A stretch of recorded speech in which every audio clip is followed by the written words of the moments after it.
नमस्कार दोस्तों, मैं आशा करता हूं कि आप सब लोग बहुत अच्छे होंगे। तो आज जो हम सीखने वाले हैं वो है, आज का जो हमारा टॉपिक है प्रेजेंट इंडेफिनिट टेंस। आज मैं आपको प्रेजेंट इंडेफिनिट टेंस के बारे में बताने वाला हूं और साथ ही साथ ये भी बताने वाला हूं कि बड़े से बड़े सेंटेंस अगर आ जाते हैं तो उसको हमें किस प्रकार से बड़े आसान तरीके से बनाना है।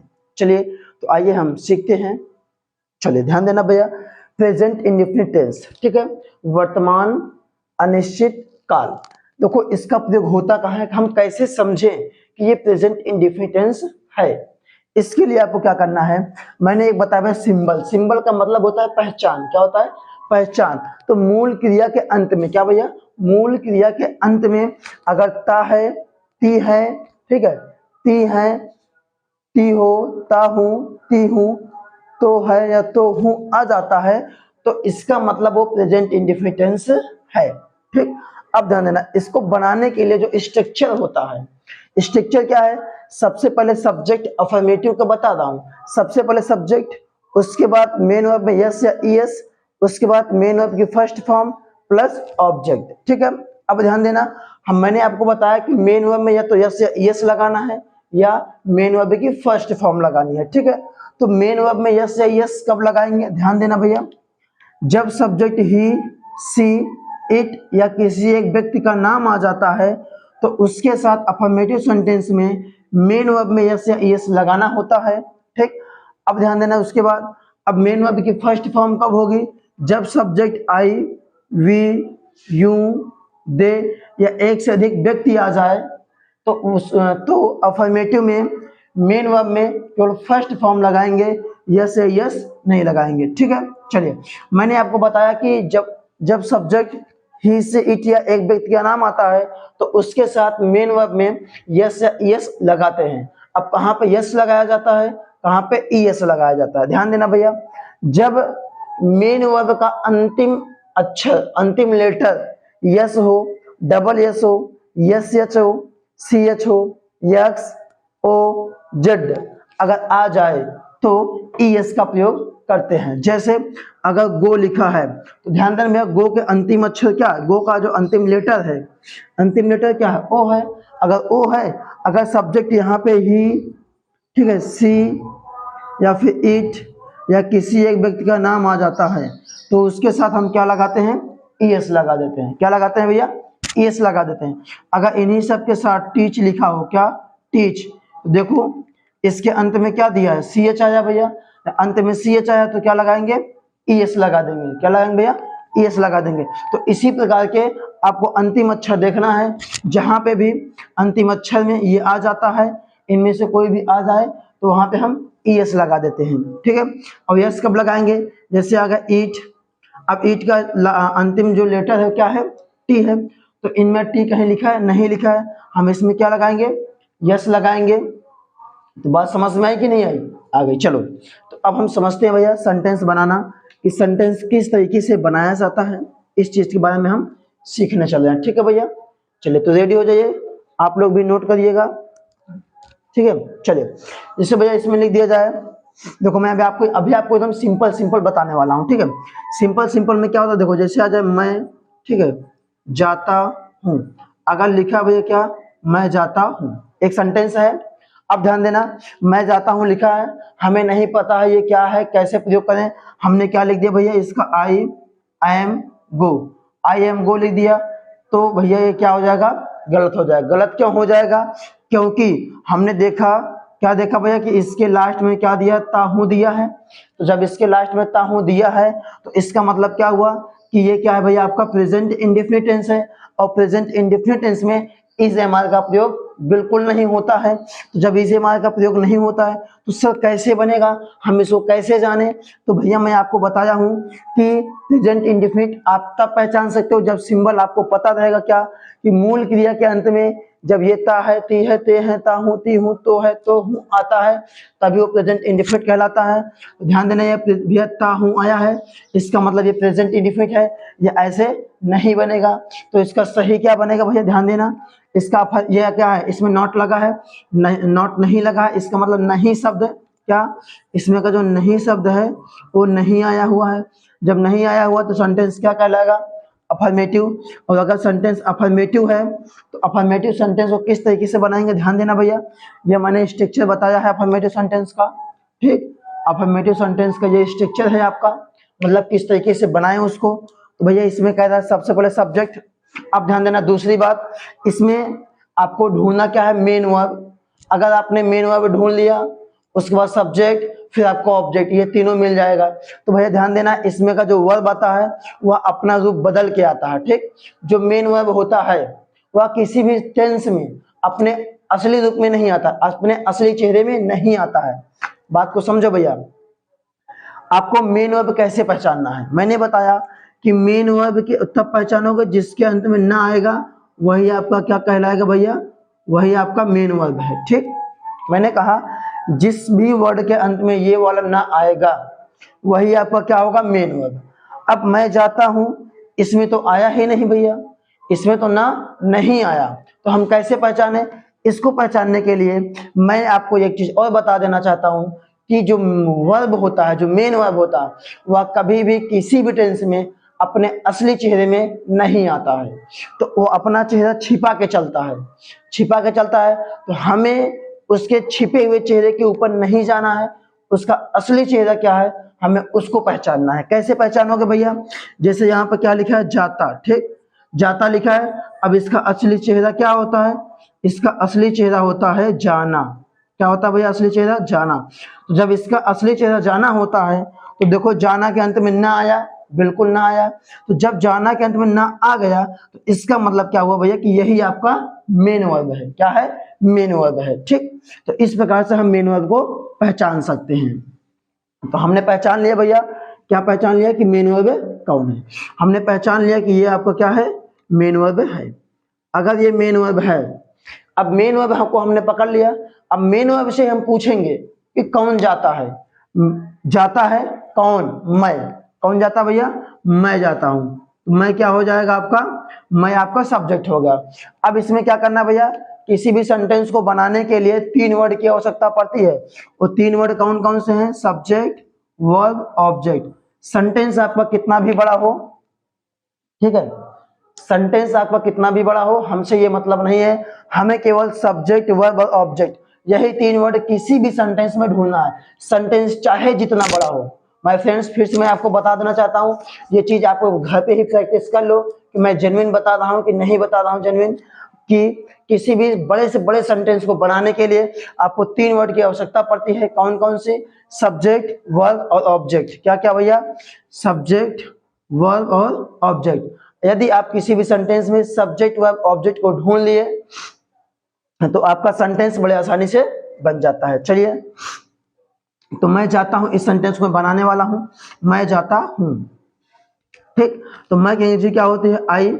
हमें इसमें आई एम ई से मान नहीं लगाना है, तो जाना के स्पेलिंग क्या लिखेंगे, गो। तो हमें देखना है ये आपका मेन वर्ब है, इसमें कोई चेंजिंग होगा कि नहीं होगा। तो देखते हैं भैया, देखो आई है, आई के साथ मेन वर्ब की फर्स्ट फॉर्म लगा। ठीक है, क्या है, ये आई लिखा है, आई के साथ मेन वर्ब की फर्स्ट फॉर्म लगा है, तो गो का फर्स्ट फॉर्म क्या होता है, गो ही होता है। ठीक, मतलब गो जो है आपका फर्स्ट फॉर्म है, इसलिए इसमें कोई चेंजिंग नहीं होगा। ठीक है, चलिए, अगर मैं इसी के स्थान पे लिख दिया जाए भैया क्या, कि वह, ठीक, जाता है, समझना, वह जाता है, तो वह जाता है भैया। अब इसमें ढूंढना है मेन वर्ब कहाँ है, जाता आपका मेन वर्ब है, मैंने बताया किस तरीके से। उसके बाद वह क्या है आपका सब्जेक्ट है। कैसे आप मालूम चला कि ये सब्जेक्ट है, जाता है कौन, वह जाता है, वह क्या हो गया, सब्जेक्ट हो गया। तो सबसे पहले ही लिखेंगे भैया, फिर जाना का अंग्रेजी क्या लिखेंगे, गो लिखेंगे। ठीक, ही गो बना, सेंटेंस सही है, बिल्कुल गलत है। गलत क्यों है, क्योंकि इसमें जो भैया आपका सब्जेक्ट आया है वो क्या है, सिंगुलर है। सिंगुलर मतलब ही से इट होता है। ठीक है, अब ये सिंगुलर है तो इसके साथ वर्ब में कोई ना कोई चेंजिंग होगा। क्या चेंजिंग होगा भैया, जब ही से इट या एक व्यक्ति का नाम आता है तो उसके साथ मेन वर्ब में यस या ईएस का प्रयोग होता है। तो हमें इसमें क्या लगाना भैया, या तो ईएस लगाना है या फिर यस लगाना है। अब हम कैसे समझे कि यस लगाएं कि ईएस लगाएं, इसके लिए मैंने एक चीज बताया भैया कि जब मेन वर्ब का अंतिम letter S, double S, S H, C H, X, O और जेड आए तो ईएस लगाना। तो ध्यान देना भैया, यहाँ पे ओ आया है कि नहीं आया है, बिल्कुल ओ आया है। अगर वहां पे ओ आया है तो देखो अंतिम में यहाँ भी ओ आया है, इसका मतलब क्या लग जाएगा, ईएस लग जाएगा। तो क्या बना भैया, ही गोज, वह जाता है। ये चीज समझ में आ गई आपको। चलिए ध्यान देना भैया। अब अगला सेंटेंस हम देखो किस तरीके से बनाते हैं। मैं आपको आज सेंटेंस बनाना सिखा दूंगा, बहुत ही सिंपल तरीके से। आप लोग वीडियो पे बने रहना। और देखो जैसे आ जाए मैं, ठीक भैया, क्या मैं अंग्रेजी, क्या मैं अंग्रेजी पढ़ाता, ठीक, ध्यान देना भैया, मैं अंग्रेजी पढ़ाता हूँ। अगर लिखा है मैं अंग्रेजी पढ़ाता हूँ। अब आपको इसमें सब्जेक्ट वर्ब ऑब्जेक्ट ढूंढना है। तो मैंने बताया किसी भी सेंटेंस में सब्जेक्ट वर्ब ढूंढने के लिए सबसे पहले वर्ब को ढूंढो। वर्ब को ढूंढने के लिए क्या करना है कि उसमें का जिसके अंत में ना आएगा वही मेन वर्ब होगा, और जो मेन वर्ब होगा वह अपने रूप में कभी नहीं आएगा। तो मैं के अंत में ना आएगा, नहीं आएगा। अंग्रेजी के अंत में ना आएगा, नहीं आएगा। अब पढ़ता, पढ़ता का मूल रूप क्या होता है भैया, इसका असली चेहरा क्या होता है, सॉरी पढ़ाना लिखा है, तो पढ़ाना का असली चेहरा क्या होता है, पढ़ता का जो पढ़ता लिखा है इसका असली चेहरा क्या होता है, पढ़ाना होता है। तो जब पढ़ता का असली चेहरा पढ़ाना होता है तो देखो इसी के अंत में ना आया, इसका मतलब यही क्या हो जाएगा, मेन वर्ब होगा भैया। तो जब ये मेन वर्ब होगा हम इससे पूछेंगे कौन पढ़ाता है, इसने कहा मैं पढ़ाता हूँ, मैं क्या होगा, सब्जेक्ट। मैं क्या पढ़ाता हूँ, मैं अंग्रेजी पढ़ाता हूँ, अंग्रेजी क्या हो गया, ऑब्जेक्ट हो गया। चलिए अब इसी को हम क्रम के अनुसार रखते हैं। ये आपका स्ट्रक्चर है, इस स्ट्रक्चर के अनुसार हम रखते हैं। सबसे पहले मैं की अंग्रेजी क्या होती है, आई। फिर पढ़ाता का क्या होता है भैया, टीच, क्या होता है, टीच। अंग्रेजी की स्पेलिंग क्या होती है भैया, इंग्लिश, क्या होता है, इंग्लिश होता है। देखो हमारा सेंटेंस बन गया। कैसे बना, हमने किसी भी सेंटेंस में मैंने आपको बताया क्या भैया कि मेन वर्ब में सबसे पहले आपको ढूंढना है कि सब्जेक्ट कहाँ है, मेन वर्ब कहाँ है, ऑब्जेक्ट कहाँ है, ठीक है। चलिए तो अगला सेंटेंस देखो किस तरीके से बनाया जाता है, इसको समझते हैं, ठीक है। अगर यहीं पे लिख दिया जाए क्या भैया, वह, ठीक है, वह पढ़ाता, वह अंग्रेजी पढ़ाता है, ठीक है, या हिंदी लिख देता हूँ मैं, ठीक है, वह हिंदी, ठीक, पढ़ाता, हिंदी पढ़ाता है। अगर लिखा हुआ हिंदी पढ़ाता है तो ध्यान देना, देखो इसका किस प्रकार से हम बनाते हैं इसको। चलिए भैया आगे लिखा क्या है कि वह हिंदी पढ़ाता है। तो सबसे पहले ध्यान देना, ये पढ़ाता क्या है आपका मेन वर्ब है, हिंदी क्या है आपका ऑब्जेक्ट है, ये क्या है आपका सब्जेक्ट है। कैसे मैंने पहचाना, मैंने आपको बताया भैया क्या कि जो मेन वर्ब है कभी अपने असली चेहरे में नहीं आएगा। तो पढ़ाता का मेन वर्ब क्या है, पढ़ना, पढ़ाता का मेन वर्ब पढ़ाना होता है। अब इसके अंत में ना आएगा, इसे मैंने यहाँ बताया आपको। अब पढ़ाता है कौन, वह पढ़ाता है, क्या हो जाएगा सब्जेक्ट, वह क्या पढ़ाता है, हिंदी पढ़ाता है। तो बनाएंगे किस प्रकार से, सबसे पहले ही लिखेंगे, ही के साथ पढ़ाना क्या होता है भैया, टीच होता है, क्या होता है, टीच। इंग्लिश लिखेंगे, क्या लिखेंगे, इंग्लिश लिख देंगे। लेकिन हमें एक चीज़ ये समझना भैया, यहाँ पर सब्जेक्ट क्या दिया है, ही क्या होता है, सिंगुलर होता है। तो इसके वर्ब में कोई ना कोई चेंजिंग होगा। अब इसका अंतिम अक्षर देखते हैं क्या दिया भैया, CH दिया है। तो ध्यान देना यहाँ पे क्या आया है, CH आया हुआ है। इसका मतलब क्या लग जाएगा, ES। इसमें क्या लग जाएगा भैया, ES लग जाता है, क्या लगता है, ES। अब आप आसानी समझ गए बनाना, इसको किस तरीके से बनाया जाता है, अफर्मेटिव सेंटेंस समझ गए। चलिए अब आपको मैं बताता हूँ निगेटिव सेंटेंस, कि निगेटिव सेंटेंस को किस तरीके से बनाया जाता है, ठीक है भैया। निगेटिव बता दूंगा, वैसे लगभग आप सब बना लोगे। चलिए ध्यान देते हैं। निगेटिव बनाने के लिए क्या होता है कि अब उसमें मेन वर्ब में यस नहीं लगाते हैं। अब हम क्या करते हैं, डू या डज लगाते हैं, ठीक। तो स्ट्रक्चर क्या होता है निगेटिव का, सब्जेक्ट, डू या डज, नॉट, मेन वर्ब की फर्स्ट फॉर्म प्लस ऑब्जेक्ट। अब ये हमें ध्यान देना भैया इसमें। अब इसमें आपका जो हेल्पिंग वर्ब होता है डू या डज होता है। तो कौन कौन सब्जेक्ट ऐसे होते हैं जिनके साथ डू नॉट लगाएं, और कौन सेंटेंस ऐसे होते हैं जिनके साथ हम डज नॉट लगाएंगे। ध्यान देना, जब सब्जेक्ट आपका ही, सी, इट या एक व्यक्ति का नाम आएगा तो उसके साथ डज नॉट, और जब सब्जेक्ट आई, वी, यू, दे या एक से अधिक व्यक्ति का नाम आ जाए उसके साथ सब्जेक्ट, उसके साथ क्या लगाना है, डू नॉट लगाना है, ठीक है। देखो किस प्रकार से डू नॉट और डज नॉट का हम प्रयोग सीखते हैं, ठीक है। चलिए हम सीखते हैं भैया। इसे मान लीजिए लिख दिया जाए मैं, ठीक है, गाना गाता, मैं गाना नहीं गाता हूँ। निगेटिव समझा रहा हूँ ना भैया, तो समझना भी, मैं गाना नहीं गाता हूँ। अगर लिखा क्या है, मैं गाना नहीं गाता हूँ, तो भैया ध्यान देना, गाता इसके अंत में ना आएगा, गाना, तो ये क्या हो जाएगा, मेन वर्ब होगा। ये क्या होगा, ऑब्जेक्ट होगा भैया, ये क्या होगा, सब्जेक्ट। देखो इसमें नहीं भी आया है तो सबसे पहले लिखेंगे आई। आई के साथ मैंने आपको क्या बताया भैया, आई आएगा तो क्या लगाना है, डू नॉट लगाना है। तो हमने क्या लगाया, डू नॉट लगा दिया। उसके बाद गाना का क्या होता है, सिंग होता है भैया, क्या होता है, सिंग होता है। फिर गाना है तो ए सॉन्ग हो जाएगा, क्या हो जाएगा, ए सॉन्ग हो जाएगा, बन गया। चलिए अगला सेंटेंस समझते हैं। अगर अगला सेंटेंस दे दिया जाए कैसे, वह, ठीक है भैया, वह गाना गाता, वह गाना गाता, वह गाना नहीं गाता है, ठीक है, ध्यान देना, वह गाना नहीं गाता है। अगर सेंटेंस लिखा है तो मैंने आपको बताया भैया जिसके अंत में ना आएगा वही मेन वर्ब है, ये क्या हो जाएगा, मेन वर्ब। ये क्या होगा, ऑब्जेक्ट। ये क्या है, सब्जेक्ट। सब्जेक्ट पहले लिखेंगे क्या, ही।